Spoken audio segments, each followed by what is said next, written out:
Ladies and gentlemen, welcome aboard the world's #1 sports and recreation podcast. Cheap Heat is back. It is, as we record, you don't get this every day, Sunday, March 2nd, 2025. I'm your forever 24/7 champion, Peter Rosenberg, fresh back from Toronto, Ontario. I'm joined in Philadelphia, PA, by the physically strong stat guy Greg. There he is. Did I tell you, or did I tell you? Didn't I say? You did. Best for business. I'm in. I don't need to prove myself. I'm calling my shot. Just really, and you know why you deserve this, and we'll break it all down to a fine powder, as they say. The reason you deserve all of it is because I was just crushing you for how bad your Nikki Ash take was. And then you turn around.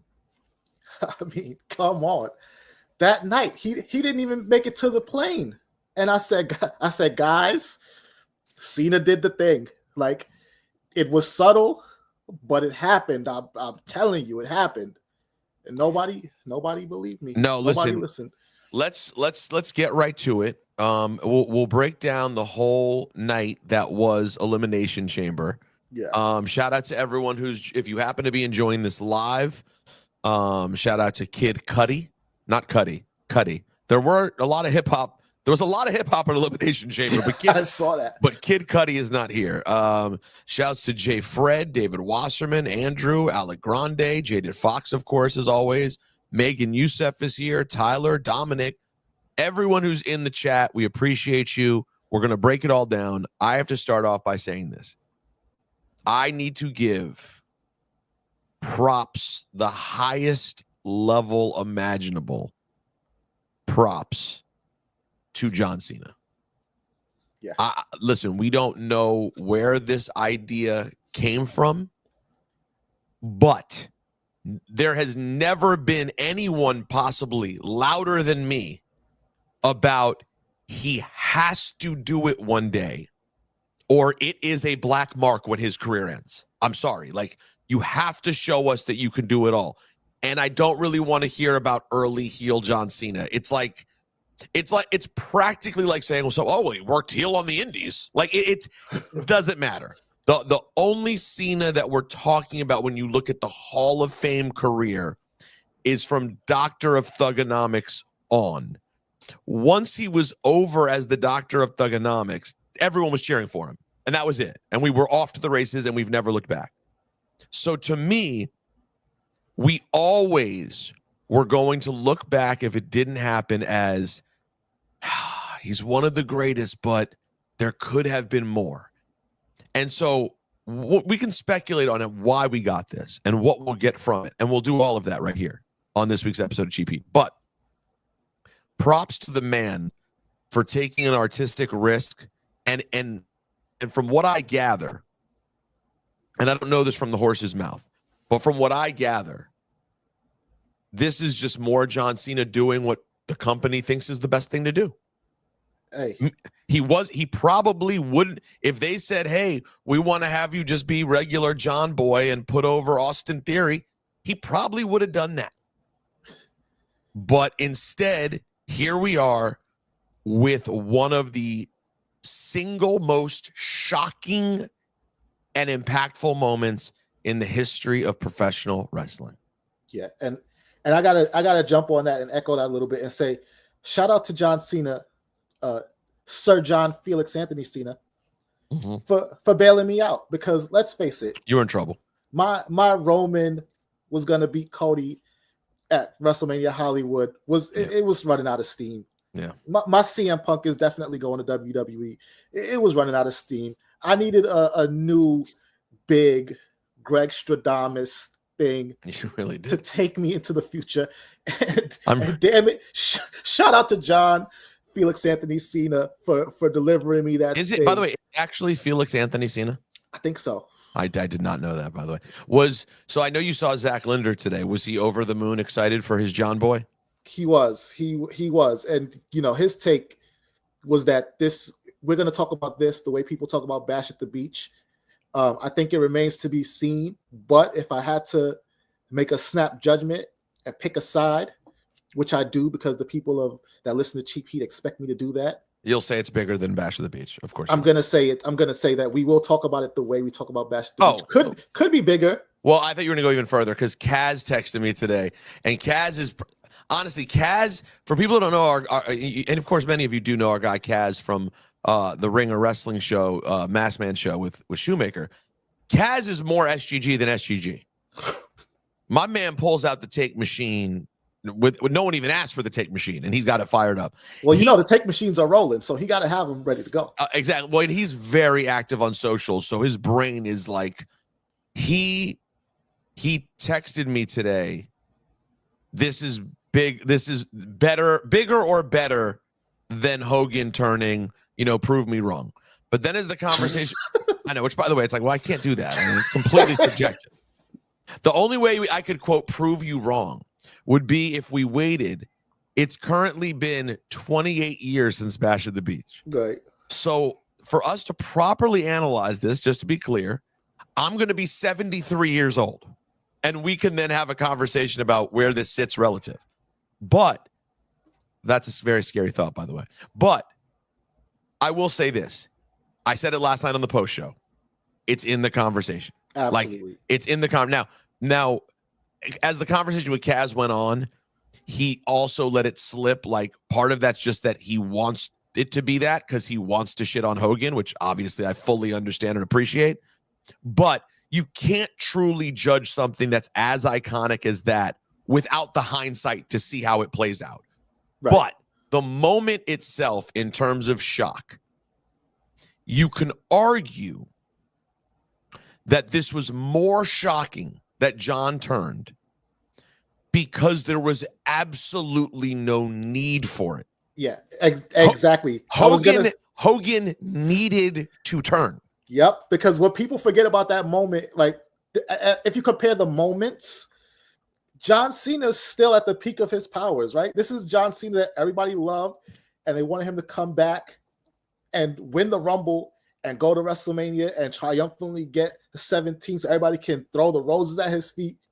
Hogan was getting booed out of buildings as a babyface. Like, his shtick just was on a downward trajectory. From the second he got there and he was the skinny, weird, bearded Hogan. Yeah. It wasn't working. By the way, Hogan Anthony needed something. Anthony chimed in and said, Kaz just on this past week's Mass Man show said the Cena turning heel thing with Rock wouldn't hit like that. That's the opposite of an SGG tweet. Or take, I should say. So yeah, we'll get there, and we can nitpick, what specifically from each one worked better. The amazing thing about this one too was, and this is a perfect way because we won't spend that much time on the rest of the night, but you got to hit what happened on the rest of the night. So Jade Cargill comes back. Oh. And that was a big surprise. I didn't expect Jade back this fast. No, I expected her back later. So Jade Cargill comes back and then shocks everyone by attacking Naomi.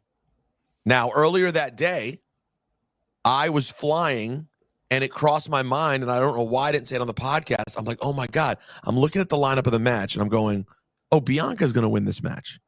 There's no one else to win this match. And the Jade story has been the underlying primary story in the women's division. As Liv and Rhea has dissipated and now is gone, the number one story has been the Jade Cargill, Bianca, Naomi, Liv, Raquel thing. Whodunit. That whodunit's become the story. So when you look at that and you go, well, the main person in that whole story is Bianca. Bianca's going to win this thing tonight.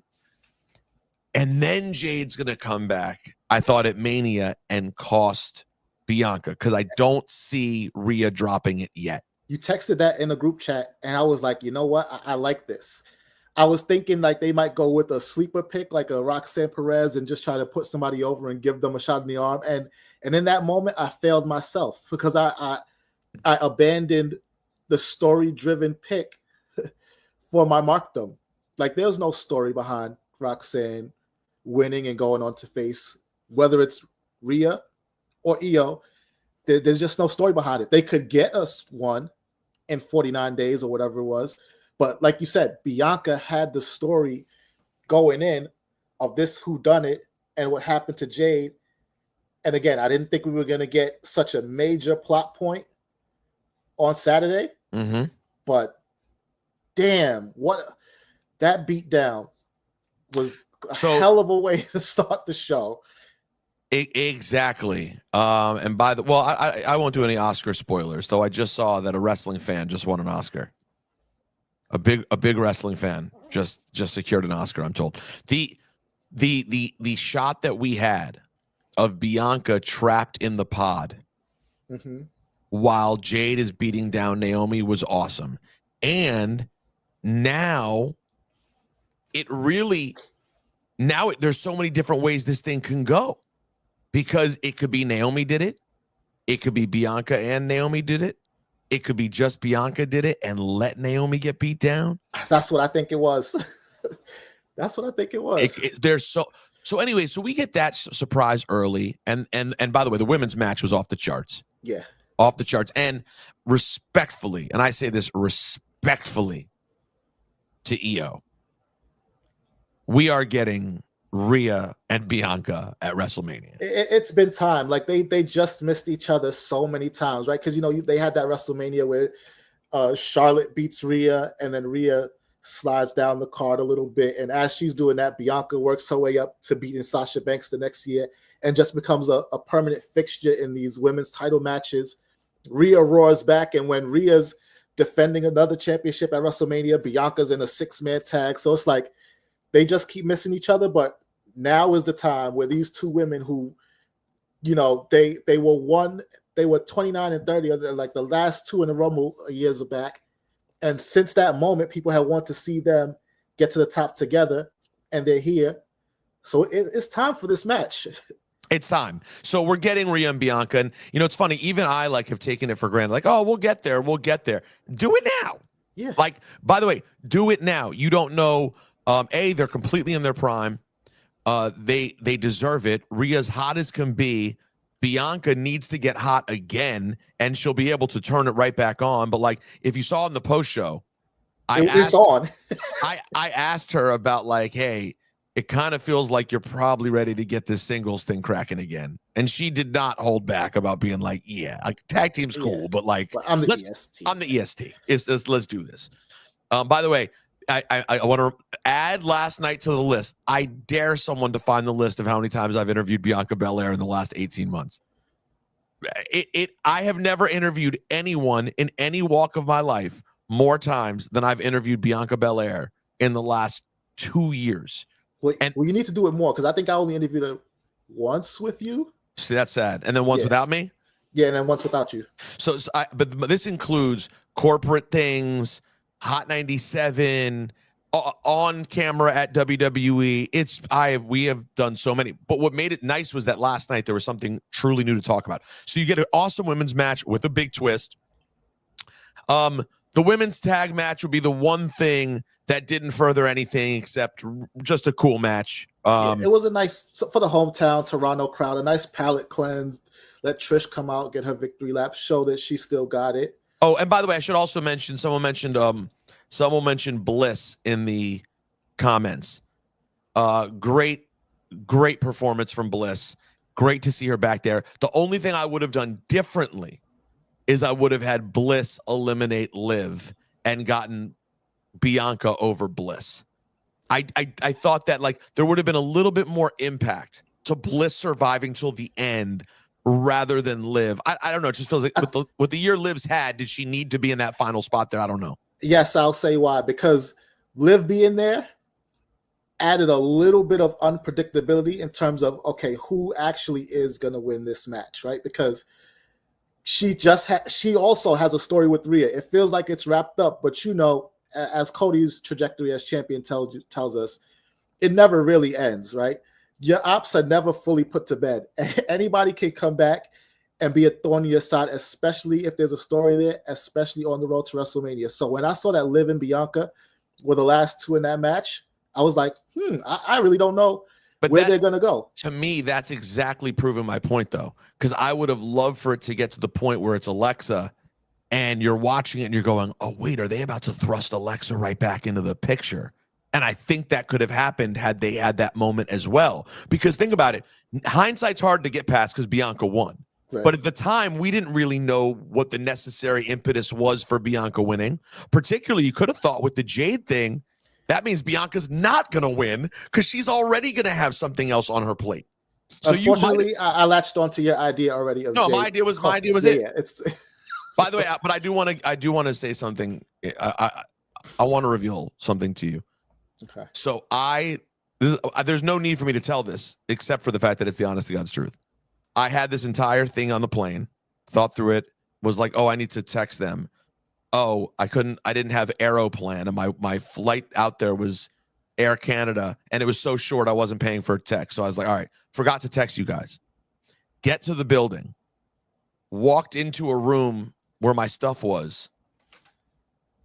Rhea was discussing her match and said something that completely spoiled the match. Oh, Rhea spoiled it for you in TVL?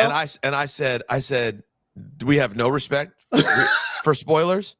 We have no, and then she was like, no, I'm kidding. That's not this. So at that point I was like, oh my God. And it is what I thought. I better get credit for this. well, shout out to you. But I did truthfully already have that thought. All right. So the tag match is nice. No doubt. KO and Sammy. Awesome. I have to double down on something that I said a while back too. KO. And I'm gonna throw Sammy in this too. Sammy and KO are truly the toughest wrestlers that ever lived. And this is no disrespect to Mick Foley. This is no disrespect to Vader, who literally popped his eye back into the socket after he had got punched out. Sammy and KO, man, like it just got, you thought it was gonna end, and it got more and more uncomfortable, and the beatdowns just got worse and worse, and they just kept escalating and elevating the violence. And I was just like, I don't know how either one of them are going to walk out of this. Sammy didn't. And I have to take off 0.25 points for the fact that there was no blood, not to pull a dip. But I mean, KO went face first into barbed wire, didn't bleed. I feel like I got to ding them for that. But do you think that it just didn't happen? Like they assumed that they would, and it just didn't happen. And because it just didn't happen, it didn't happen. I mean, or if we wanted to get more nerdy, was it everybody knew there was blood coming from Cody at the end of the night, so the instruction was, let's not do blood? That's what I think. I think that it was, they knew that Cody was going to bleed, so no blood. And also that as dangerous as it all looked and as violent as it all looked, because the barbed wire wasn't sticking to his shirt really either. Like it was pulling right off. So I think they made sure that it looked violent and had that illusion, the barbed wire, but that it really was just like safe and good to go, and it wasn't going to cut anything. So that match was everything you expected. Randy Orton then comes back, so we know now we'll get our RKO explosion at WrestleMania, so that's pretty cool. So you have a lot of cool things happening, and I'm not saying I wasn't. Like, I was still excited for the Cody Rock showdown and for the chamber match. By the way, SUG, can you reply to Dip? I did. I lost as usual. I was still very excited. And I heard early in the day, they're switching the segments. They're moving Cody Rock to last. Now, nobody knew this. I was literally there when the people in the match heard that. I was there when someone came in and was like, guys, we're on next. Cody Rock's last. And I'm like, all right, so what does this mean? That immediately sends your antennas up, right? That like there's going to be shenanigans. But it doesn't necessarily mean it's John. It does mean that whoever wins is going to be involved with the Rock thing. Yeah. So I'm like, oh, this is going to be crazy. I go out into the area. So they had the post show was like overlooking the whole building. And we watched on that staging, which is the best that we've done the last two shows now inside, which makes for a better visual to watch the countdown in the post show.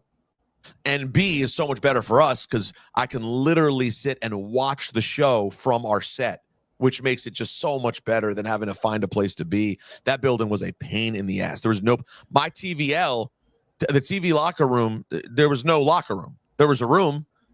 It wasn't a locker room. And ladies and gentlemen, from an undisclosed location in Hollywood, California, live, Dip. We are live, pal. Whoa, wow. It's 37 to 35 Dippers. You turn your phone sideways. You don't be an animal. There you go. There you go. There you go. So Man, I'm setting dashingly good looking. You showed up at just the right time. Yeah, because you have some lashings to take. Did something happen this week in wrestling? Something must have happened. I'm sensing something happened. Yeah, the Beast Mordos went over last night in a big bout on Collision. Yeah. I saw that's definitely the biggest story of the week. So I went out there and I watched the main event in the actual building, which, by the way, was an interesting setup. Was there any indication when you watched on TV that they draped off a lot of, like, the room was not, I guess you could tell they announced 38,000. That building holds like 60. True. I didn't even think about the fact that, like, mad people they didn't sell it completely out. No, they sold it like a half stadium. They didn't. Yeah. It was listen, it was more than 2 arenas worth of people. It looked good. It looked great. But so we watched out there, and I thought the men's match was really solid. We got all the stories set up. You get a Logan Punk thing potentially, a Seth Punk thing potentially. Yo, Seth is he's lethal with that curb stomp. Like the one to Punk at the end where I didn't even realize that he was still in the chamber, and he just basically put a hole in Punk's head with his right foot and ended the match. Yeah. So we end up getting what we get. Music hits. Rock, by the way, so Rock is now doing a thing where his music transforms into someone else's song. It was a little awkwardly. It was The Block is Hot a few weeks ago. It didn't really quite work with the New Orleans crowd, I think, the way we hoped maybe it would. I have to admit, it did sound very good with the Travis Scott song. It did. It worked very well with the Fiend song. Then we're going to be hearing that song thousands of times up from now until WrestleMania. I think I'm okay with that. Of times. But by the way, it's been that for how many months now? We've been hearing it for what, 4 months? 3 months. Yeah. It's we heard. Wait, I need 2 songs. They need to alternate between songs. How many times can we hear this fakakta song? Well, how many times can you just hear the word fiend said over and over again? Fiend, fiend, fiend, fiend. So I'm going to take you guys through my honest feelings on this part, and everyone can get their shots in. When Travis Scott comes out first, holding his fakakta drink or whatever it is that he's doing, I go, okay, Travis is out here. Cool. Is he going to rap? Oh, no, he's not going to rap. No. Okay. I said he's going to dap him up at the ramp. And then he'll dap him up at the ramp. And then, Dip, you might have to mute your phone if it's now turning into an actual Oscars party. Yeah. Pull yourself together, dude. Yeah. So I'm very together right now. No. Very together. So I go, is he just going to dap him up at the ramp? He's going to dap him up at the top of the ramp. And then The Rock's going to walk. And Travis will stand at the ramp and he'll walk away. Yeah. I look at E, I go, this is it, right? And then Travis starts walking. And I go, oh, he's going to walk down the ramp. He's going to leading the way, too, which is the craziest part to me, that he's in front. I'm like, did you earn walk in front privileges over The Rock? So he's walking. I go, all right, he's going to walk him down. And then that will be the extent to which we see Travis Scott. Maybe he'll sit with Drake and Lil Yachty. I don't know. He's getting in the ring. Okay, he's getting in the ring. Travis Scott is now in the ring. He's hanging out in the ring. I will say this about the Travis Scott of it all. Yesterday, I was not thrilled with it. Today, as it's played out over time, I can live with it. I rarely pull the cat. This is very big Kaz SGG energy to defend the business of it. But I will say, Travis is such gangbusters business that to have him involved in it will give this thing more reach than it would have otherwise. It just is a fact. How much more could he be involved, though? This was the involvement. No. He slapped the shit out of Cody. So he's in. He will be there at WrestleMania 100% fully involved. I'm guaranteeing it. He's walking with The Rock. When we see The Rock at WrestleMania, we will see what Travis got with him. I bet it all. When they give him a hot mic, I'm very worried. He's not getting a hot. He's not getting a hot mic. No. He's not getting a hot mic. First of all, he has too much shit in his hands already to get a hot mic. He got the blunt.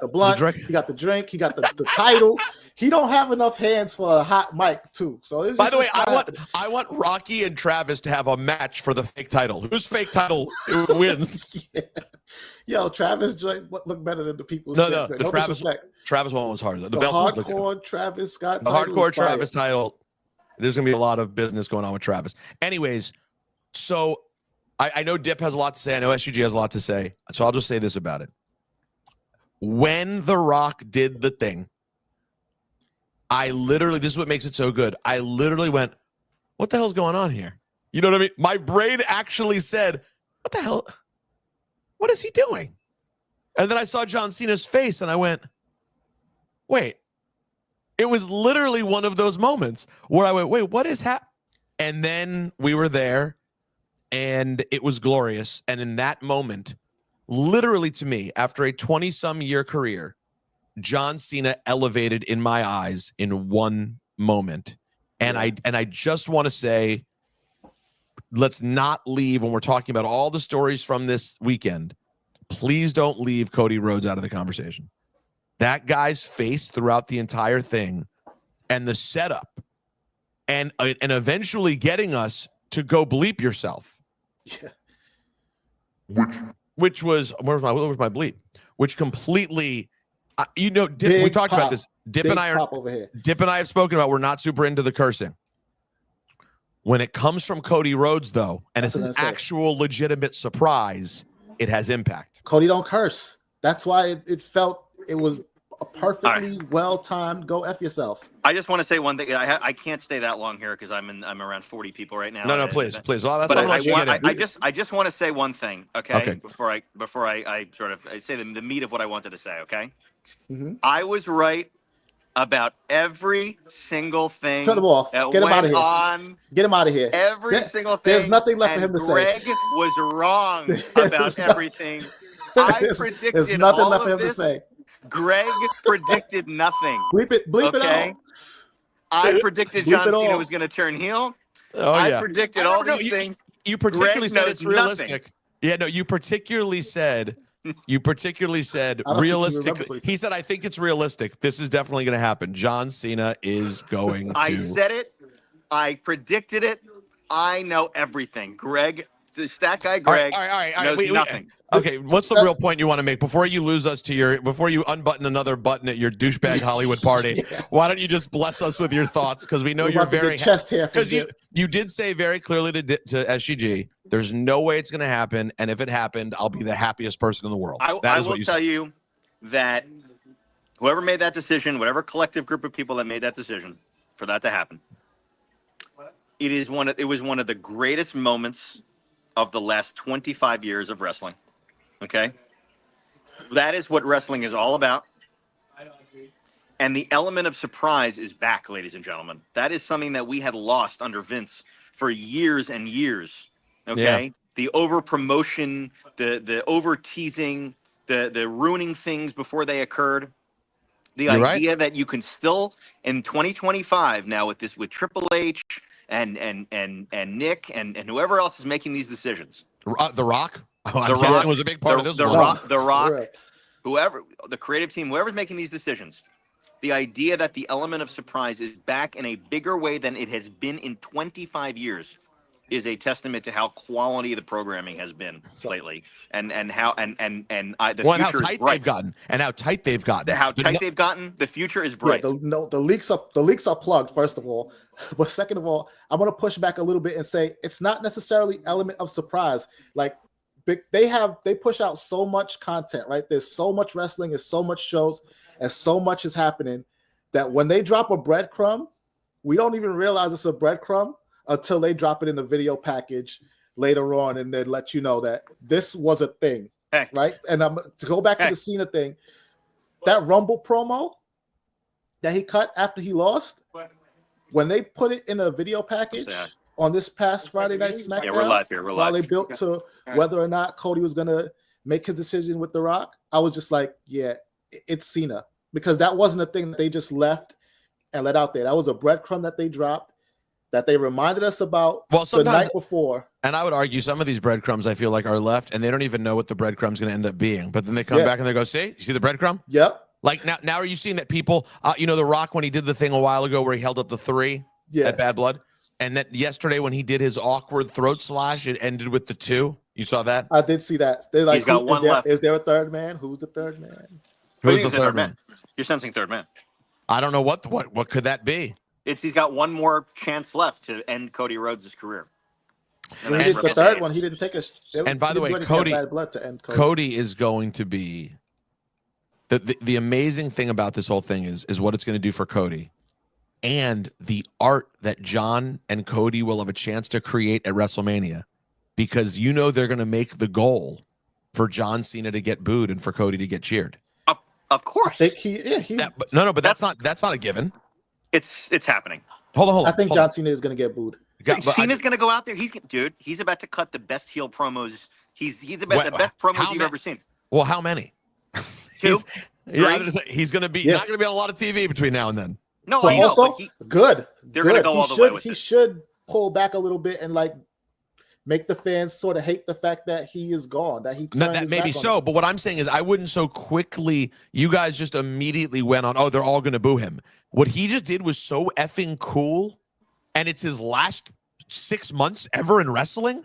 There's a chance it goes Rock Hogan and starts to switch. People are desperate. There are a lot of people who want to boo Cody Rhodes. That's a good point. You know why I think? By the way, genius point, Peter Rosenberg. Here's where I'll push back on that point. Consider a career. The people who want to boo Cody Rhodes, right? They had a great opportunity last year. Who was as big a babyface as Cena? The Rock. And they abandoned The Rock like that because Cody had a lot of momentum behind him. But it's a year later of Cody just being super Cody, constant defend, constant get up, always come back, always on top. Listen, I think they'll do it. I think it'll work. I think it's going to be amazing. But what I'm saying is they're going to have to think about, when they break down how this match plays out, what are we going to do to make sure that this goes the way we want it to go? Because there's always a chance it won't go that way. Now, I think you have a good chance also because it's not the end for Cena. No. Cena's around for another 6 months after.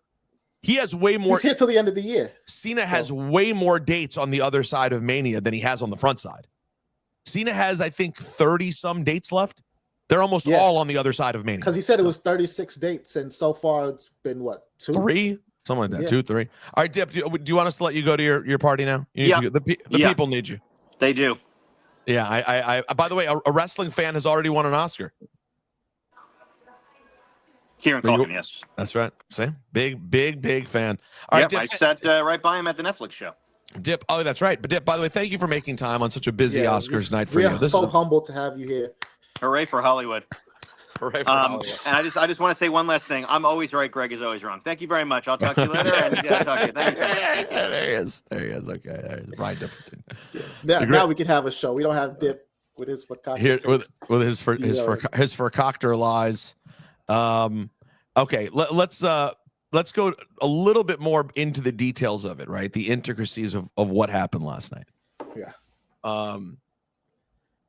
SGG, if you had to be critical, was there anything that did not work for you in the segment? Travis Scott slapping the hell out of Cody. I didn't really need him there much at all. And by the way, you can leave your comments, guys. I'm looking at the comments now too. Yeah, I didn't need Travis what did or didn't work for you last night? You didn't need Travis Scott. All right. I'm curious in terms of what did work for me. Just like the little subtle things that I just find humorous, right? Like, John Cena's theme song, "Your time is up, my time is now." Did he have to punch him up with a Rolex? My time is now. He's beating it down. Oh, is that were you thinking that way? Yes, I was. I'm just that weird that as he's punching him up with the Rolex, all I could hear is his theme song with the "Your time is up, my time is now." And by the way, that's the Rolex. That is the Rolex. By the way, that line, Rock is working stiff with the dream dies again. Yeah. The date on the belt. I was just like, no, that goes so hard. It goes super hard. He let it sit for a little bit too. The dream dies again. I was like, bro. I'll say this. So Triple H talked about this in the post-show presser that he didn't share with anyone. He said, I'll take control of everything because no one knows what's happening. You could tell no one knew what was happening. They didn't exactly get the face shots right. If I want to get really nitpicky, you know what I'm talking about, right? Nah, because I saw John Cena's when he turned and like started the mean mug. They just were a little rushed.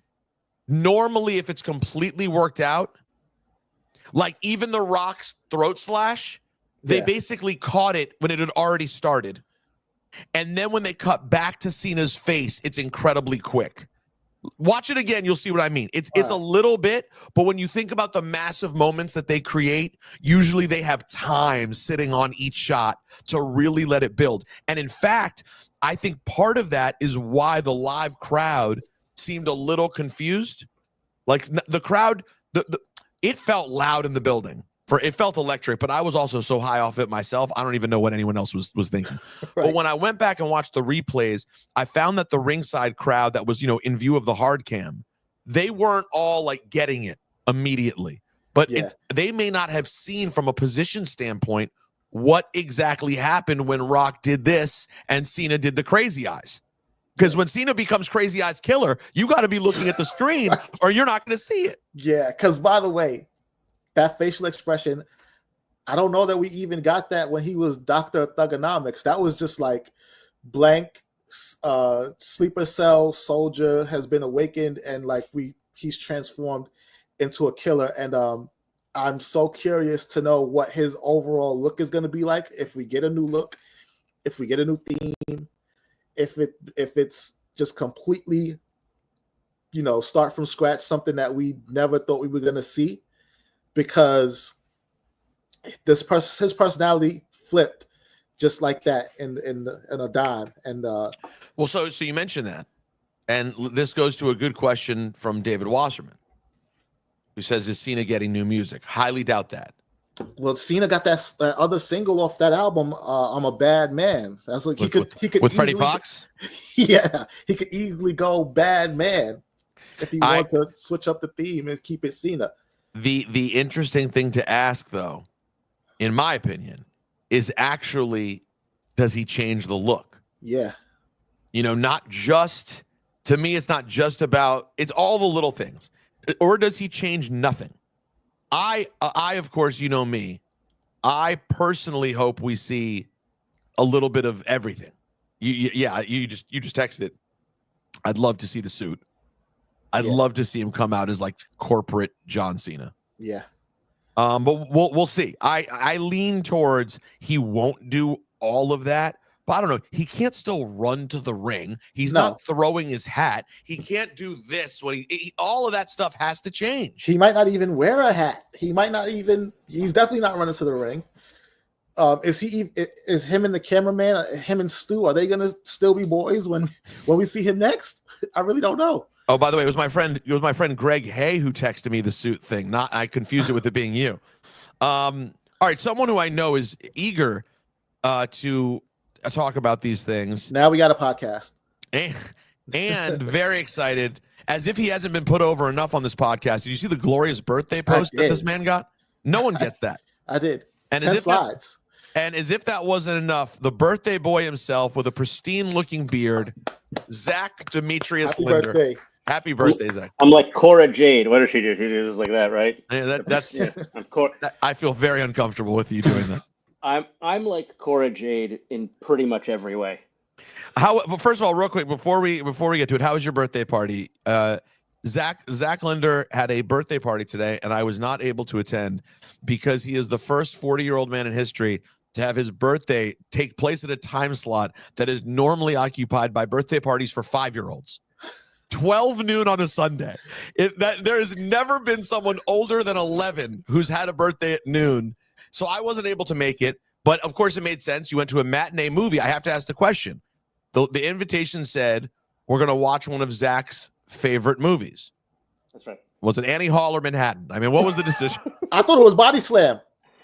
Oh. But he said he never seen Body Slam. I've never seen Body Slam. You got to see Body Slam. Body Slam's underrated. It is. I have the DVD. I can't be public about my love for Annie Hall anymore. Also, that Yeah, I need true. to keep that buried deep within for Mr. Woodsy. We watched Here we go. Greg, do you want to do it? Because Greg was there. I was there. All right, let's not build this too long, guys. We're going to lose we're talking about John Cena's heel turn. It's not going to be a breakdown of the movie. Just give me the goddamn answer. We watched the musical Little Shop of Horrors with Rick Moranis and many other luminaries, but the catch is we watched the very rarely seen original ending, which was scrapped before it went public. They shot this enormous $15 million or whatever it is ending where the plants eat Audrey and Seymour and take over the world, and it is not the happy ending that most people know.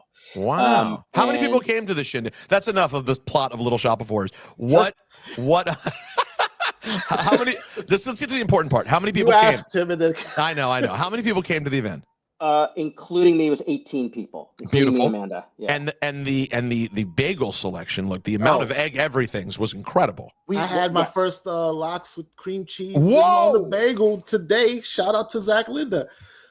We had a Mage Bagels and Lox spread. We had an iced coffee bar. A lot of greats and near greats were there, including Greg. We had an elusive Shoemaker appearance. Oh my! Was he? Was Shoemaker on? Was Shoemaker on time? Yes. Yeah. He was on time. He enjoyed the movie. Your face. And then afterwards, a whole bunch of us, a section of the 18 people, went out to a local pub, and Shoemaker stayed hanging out until late afternoon. This is, I got to tell you, I was actually truly annoyed to miss it. It sounded awesome, but it was one of the first experiences that I've gotten to have now as a dad, where like, absolutely, Natalie would not have stopped me from going, and it absolutely would have been the wrong thing for me to do to go. You're totally right. It was like I landed at 11.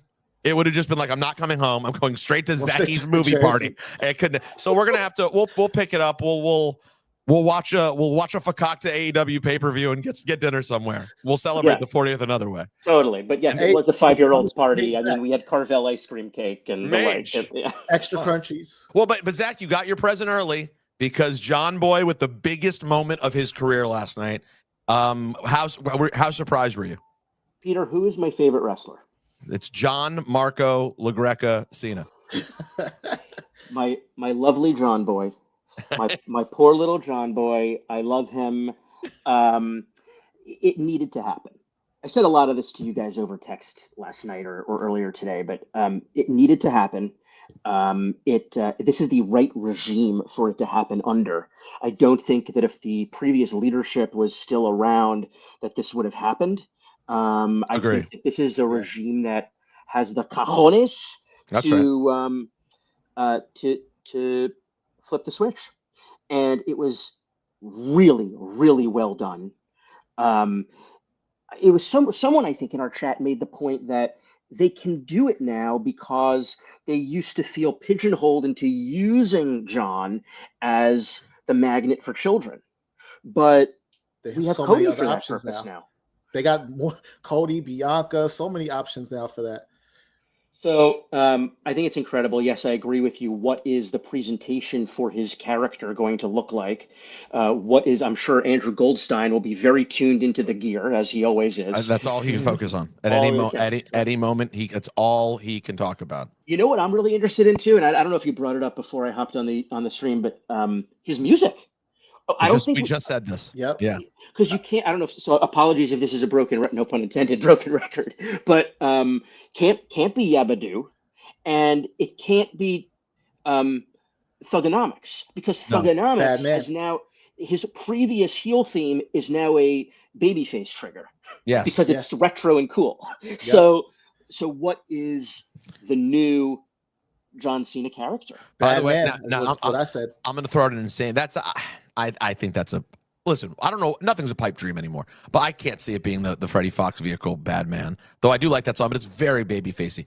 Hear me out. What if they just go, and I'll have to explain what this is to Zach, I imagine, but not to you, SGG. Okay. By the way, me being completely racist, you're black, you'll know, I'm sure. Yeah. What if they, but I'm confident. It's a shalom alechem. No. What if they go chopped and screwed? Time is now. Mm. Chopped and Screwed, Zach, is where it's a Houston style where the DJs would take songs and slow them down to literally half speed. It's but then they would also like put in like weird like but like they do weird things with it as well. Hey Natalie, did you put the baby down? Did you put the baby down? Can you come here for a moment? Natalie was very excited about everything. Oh, is that Rick Moranis in the background? Yeah. So, and Ellen Green with Sun up there. Natalie, we're live. That was a great movie. You can't say anything that I'd have to then delete later because it's live. So, but that being said, do you have anything that you want to say? Great shirt, by the way. Great shirt. That's the birthday boy, babe. Happy birthday, Zach. First of all, wait, hold on. Thanks, Nat. Did you guys miss me? We did. Second of all, don't blame me for not going to Zach's birthday today. I just said you would have absolutely let me go, but it was the right thing to do, is not to go. Yeah, so, he technically blamed Maya. Thank you. I blame Maya, not you. Do you have anything you want to say about last night? I was going to say, did you enjoy the John Cena of it all? I enjoyed the John Cena of it all. I would have rather not have Travis Scott there, and that was just random. Many people feel this way. They should have Miss Hatton there, in my opinion. You with? I feel like I'd punch Cody better than Travis did. Well, you definitely wouldn't have done the weird dragging of his arms for no reason. I could pull hair too. Any other thoughts besides you didn't like Travis? No, it was great. It was really good. You're happy with it? Yeah. Okay. Yeah. Just wanted to give you the floor. Natalie earlier today said, I mean, I could talk shit. Should I talk shit? No, I don't want you to know. You know what? Let's save it for a recorded episode. Thank you. I never know. Cut. Save it for the Patreon. Oh, yeah, we'll save it for Patreon. That's right. By the way, if you guys are just here watching us live and maybe you don't subscribe, of course, subscribe to the Cheap Heat Podcast wherever you find podcasts. And we do Patreon every week as well. Patreon.com/StayMage. We drop episodes every week, so maybe it gets you Discord access too, which that's worth the price of admission. That's by the way, if you're in the comments and you are in the Discord, let them know how we get down in the Discord. By the way, the WWE section of the Discord is incredibly active. Yeah, Zach, WWE did you know that? And AEW, both those sections, like they get popping, not just on the designated days. It's like you can pop in there any time of day. Zach, maybe for your birthday, for your 40th birthday, we'll get you a free Patreon account. Oh, what a gift. Can you imagine that? Zach, I will tell you, I think you'd enjoy the nerdiness of what's happening in the WWE and the AEW Discord. Well, Zach might be in the Discord from... I think I'm in the Discord because I was grandfathered in the pre-Patreon era. Wow. Yes. But I pop in there every now and then. Very active during shows. By the way, hey guys, I want to tell you right now, if you guys are not active in that Discord, that WWE Discord on Wednesday night at 8:00 for that debut episode of Evolve, we are going to have problems. You'll be happy to know we got a Evolve channel. No, we got an Evolve thread under the WWE channel in the Discord, so people already have a place to go to check it out. Shout out to you for becoming the voice of Evolve. Wow, thank you. The Discord is ready to go.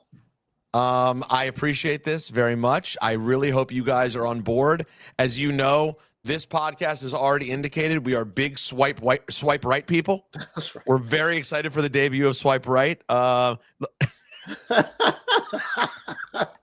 Did you see that, Zach? I did. That is their thing. Their actual thing that Swipe Right does is. They're my favorite. Wow. They're Natalie's the moment I saw them, I'm like Brad Baylor and Ricky Smokes. Those names are too good. They're just such good old school shit. I got to tell you though, Keanu Carver. I was just gonna say Keanu Carver. He's I'm more awesome. of a Marcus Mathers guy, and I'm big into Jada Steele. No, Jada Steele. Jada Steele. Yeah. Well, clearly, I'm very into her. Sorry. By the way, Zeta Steele. You're throwing me off because I didn't know where the hell you were going in the conversation. It means grandfather in Yiddish. Yes, that's right. Exactly. Zadie Steele. That's right. Zadie Steele. It reminds me of, remember when Jeff Hardy would come out and like mime his theme song, like I can see the writing on the wall.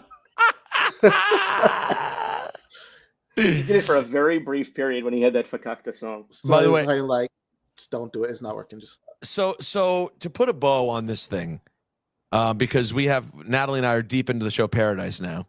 We have to watch Paradise. We have to watch White Lotus.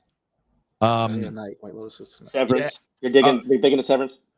There's no chance at the end of a tired weekend I can try for Severance unless I just want to go to sleep. Natalie and I literally call it our sleep show. It's just turn it on, go to sleep. That is like, and that I feel like that's the exact wrong way to watch Severance. Well, the theme is a lullaby. It's like the theme is the lullaby of the cinch. Natalie, did you want to add something? It seems like you're here hovering than you would like to. I'm just saying it's the perfect show to go to sleep to. Yeah, but it should. But that's a problem. That's like. But by the way, it's a show that requires so much thought, and if you're tired, it's just. By the way, speaking of music to go to sleep to, I have a question that needs your insight, Peter. Please. If they had shown Drake on camera last night, now we're getting to it. Now we're getting. It was all over the internet that he was there, sitting ringside. We did not see him on the show, but it's confirmed that he was there in the 6. Is he getting cheered? So I was obsessed with the possibility of this. I thought it would be. Oh, Carlos, episode 7 was amazing. Good, because it's been slow so far this season on Severance. Episode 7 was mage. So I'm like stuck on 5 still. It was tough.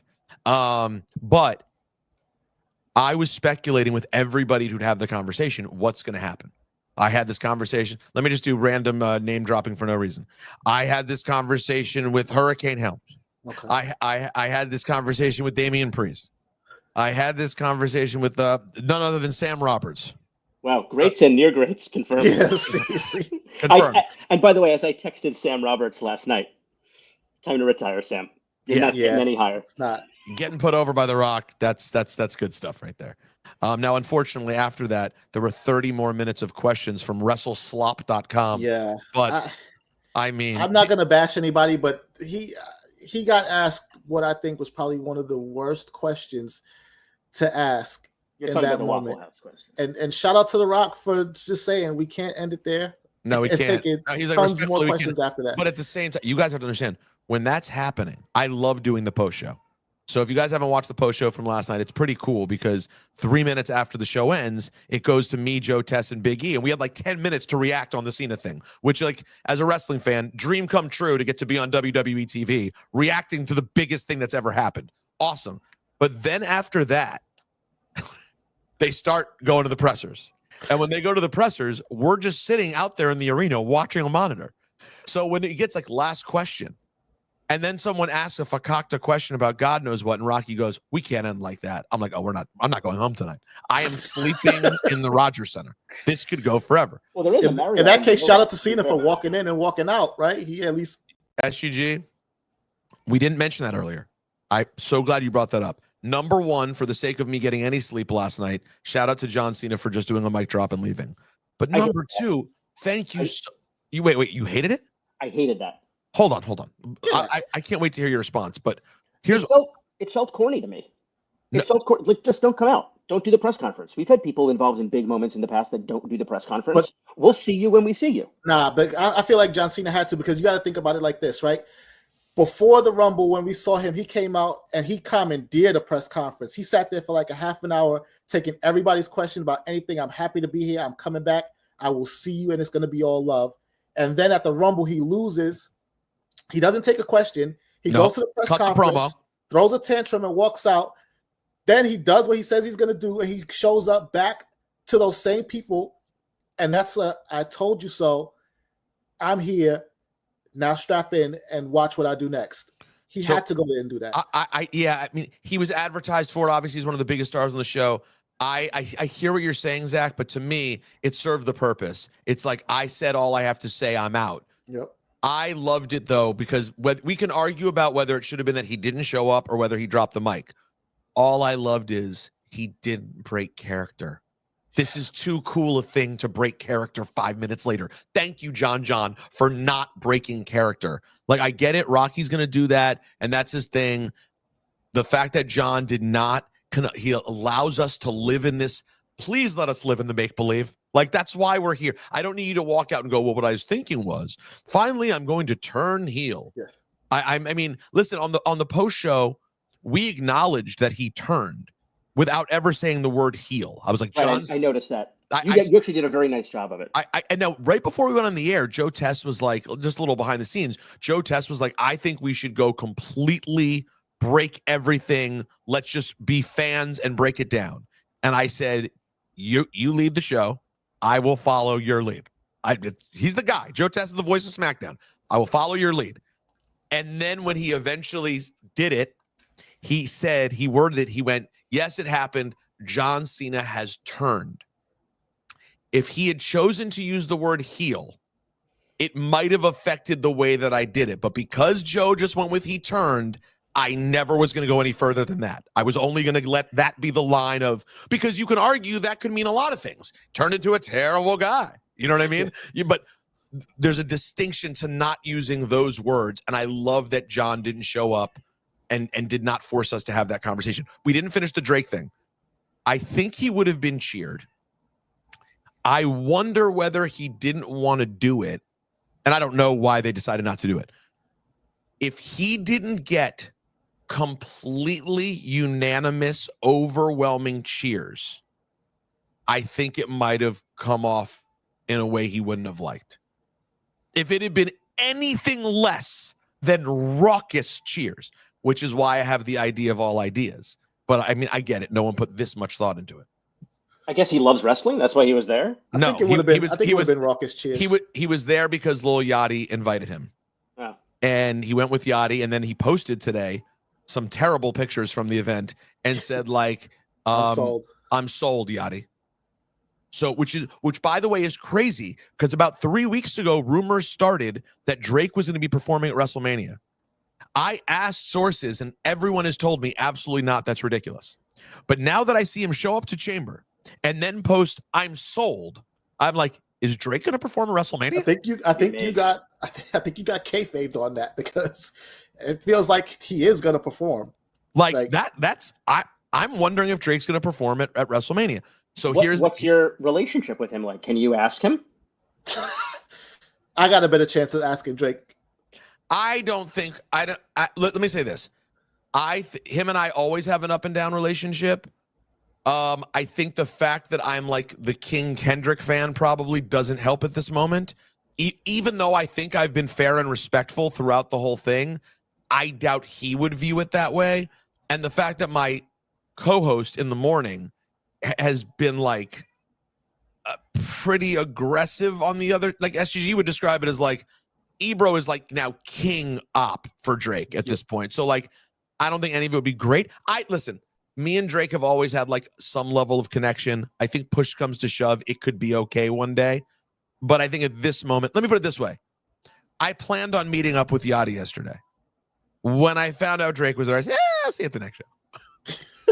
Can you at least bond over the fact that you both love Kanye? That's a great point. Both big yay guys. If there's anybody that can make it come to, because listen, the Mega Powers shook hands under the WWE banner. Sean and Brett had that infamous hug on Monday Night Raw. If it's anybody that can bring you guys together, Eric Bischoff came out. Although a very WWE smart, can do it. A very smart and decorated man who listens to this program. I believe he's an EGOT. I believe. What'd you say? Will Sasso. I believe he's an EGOT or nearly. Said something to me.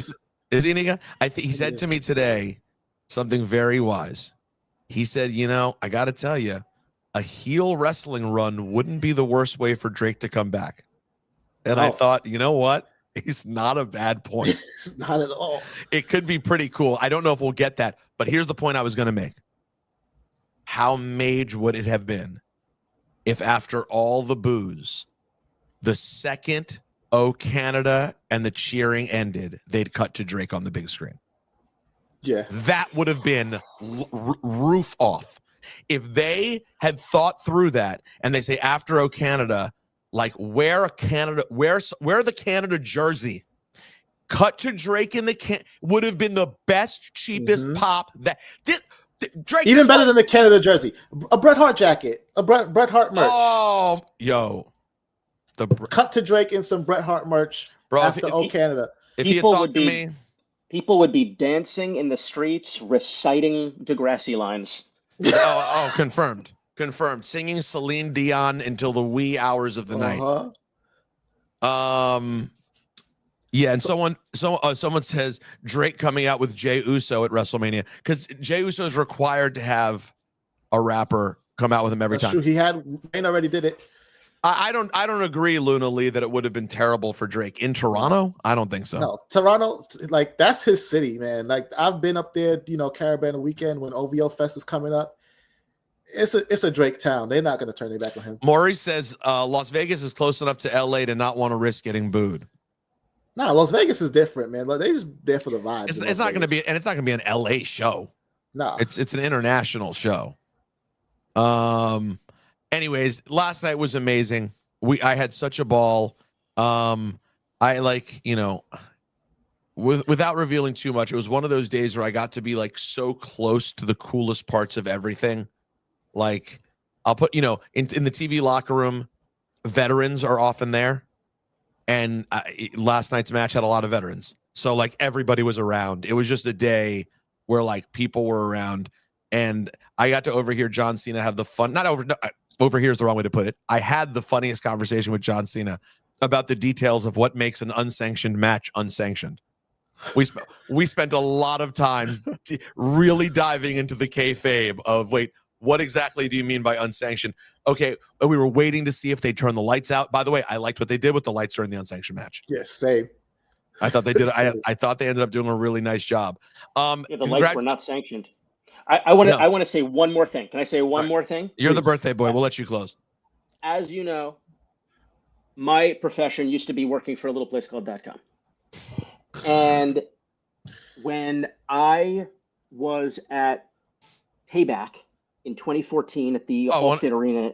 Many people say that 2014 Payback is the greatest wrestling event of all time. I'm among those people. It had some good ones. I mean, it was like Evolution versus The Shield. Bad News Barrett versus The Miz in an Intercontinental Championship match. I just made that up. Go ahead. I believe that was the WLC match with the two. The mini WLC was fire. WLC was fire. So when I was backstage at that show, I was working on a piece asking current talent who their favorite opponent was, and some of the guys gave really insightful answers. Like Daniel Bryan talked about how he loved working with Sheamus in the ring, things like that. And I got some pretty cool information. That piece is up online somewhere. You can find it. I'm going to try and find the audio clip that I have of John Cena answering that question. Who did he say who his favorite opponent was? The Rock. The Rock. I'll leave you with that. Wow. By the way, you can only get tidbits like that from a man who spent years at a place that we call .com. That's right. Zach, happy birthday, my friend. Happy birthday. Thank you for ending. Vince. Thank you. And by the way, our numbers are at the highest they've been all night as we're closing out. It's 17? A shame. 17 people. We have 17 Linder people equals here. Ratings. Should she make an appearance? She's making a lot of appearances on my podcast these days. Is the hiccups? It's okay. You want to say anything for Zach's birthday? Hold on. Let's see if. Oh, hey Maya. Maya, hey, you want to say anything? You want to say anything for Zacky's birthday? I'm gonna wear this for Zach's birthday next year. Oh, LFGM. Hey, Maya. Can't wait to meet you. Oh, these hiccups, you're not feeling them, huh? I know. All right, it's okay. We're going to watch some TV. Guys, we love you all for being here. For everyone who hung out with us live, thank you so much. If you don't subscribe for some reason, go subscribe to Cheap Heat wherever you find podcasts. And make sure, since you're here, subscribe to that Rosenberg Wrestling channel on YouTube as well. We'll be back with a Patreon episode this week. Zach, happy birthday. And SGG, stay mage. Discord, I'm going to see y'all soon. And don't forget, Wednesday night, Evolve. That's right. 8 o'clock on Tubi. I have a commentary job. I'm doing play-by-play, for God's sake. Come find out if I botched the whole thing. 8 o'clock on Tubi. We cannot wait. So long, guys.